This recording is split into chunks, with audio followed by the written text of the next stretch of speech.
அருட்பெரும் ஜோதி அருட்பெரும் ஜோதி தனிப்பெரும் கருணை அருட்பெரும் ஜோதி.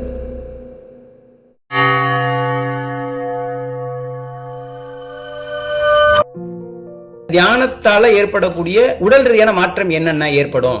உட்காரும் போது ஆசன வாயுக்கு பக்கத்தில் இருக்கக்கூடிய புட்ட பகுதியில கொப்பளங்கள் உண்டாகும்.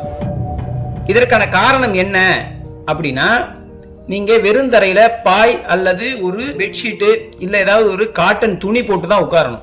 நம்ம கிட்ட வசதி இருக்குன்னு சொல்லிட்டு சோபாலையோ இல்ல சேர்லையோ இல்ல வேற மாதிரியான பெட்டெல்லாம் உட்காந்து பண்ணீங்கன்னா உடலோட உஷ்ணத்துல ஏற்படக்கூடிய உடனடி மாற்றத்தால் என்ன ஆகும்னா, கண்டிப்பா அந்த புட்ட பகுதியில கொப்பளம் ஏற்படும்.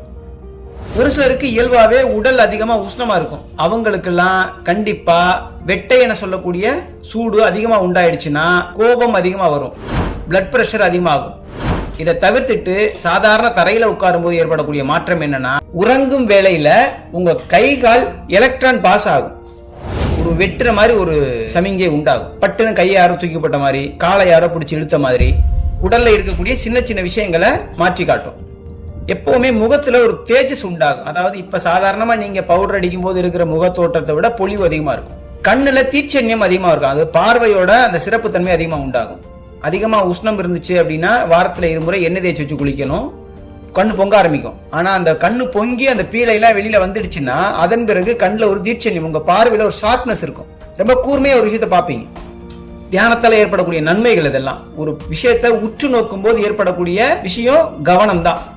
கவனம் சிதறாம இருக்கிறதுக்கு பேர் தான் ஒருமை, வேற ஒண்ணுமே கிடையாது. ஒரு விஷயத்த பார்த்துட்டு நீங்க கடந்து போயிட்டீங்கன்னா அதுல கவனம் இல்லைன்னு அர்த்தம். அதே விஷயத்தை நீங்க உற்று நோக்கி கவனிச்சீங்கன்னா அதுல ஒரு ஒருமை உண்டு. இந்த ஒருமை தான் தியானத்துல 6 மாத காலம் தொடர்ந்து பயணிக்கும் போது கிடைக்கக்கூடும்.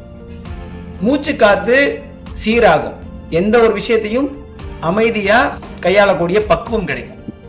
ஆனா ஆரம்ப காலகட்டங்கள்ல இந்த 3 மாதம் தொடர்ந்து பயணிக்கும் போது அது அபரிவிதமான கோபம்லாம் உண்டாகும். தியானம் பண்றவங்க முதல்ல பிற உயிர்கள் மேல இரக்கம் காட்டணும். அடிப்படை தத்துவம் இதான்.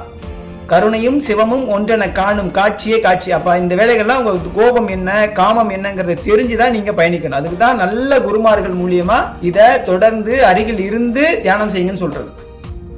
அப்ப கண்ணில் இருக்கக்கூடிய தீட்சணம், சுவாசத்துல இருக்கக்கூடிய நிதானம், உடல்ல இருக்கக்கூடிய பொலிவு, முகத்தோட்டத்தில் இருக்கக்கூடிய பொலிவு, சரீரத்தில் ஏற்படக்கூடிய அமைதி, ரொம்ப ரிலாக்ஸா இருக்கும். உடம்பு அப்படியே பாத்தீங்கன்னா சிறகு மாதிரி மெல்லிய தன்மைக்கு போயிடும். கனத்த உடல் கூட இளைத்தார் போல் ஆயிடும்.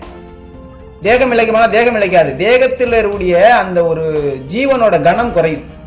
மனம் அழுத்தத்துல தான் இருக்கு. அப்ப அந்த அழுத்தத்தை ரிலீஸ் பண்ணீங்கன்னா என்ன ஆகும்?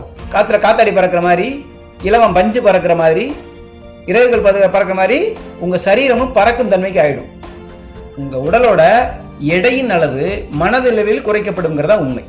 இவ்வளவும் தியானத்தால் ஏற்படக்கூடிய நன்மைகள். தீமைகளையும் புரிஞ்சுக்கணும், நன்மைகளையும் விளங்கிக்கணும். அதன் பிறகுதான் அனுபவ நிலைகள் கூடும். நன்றி.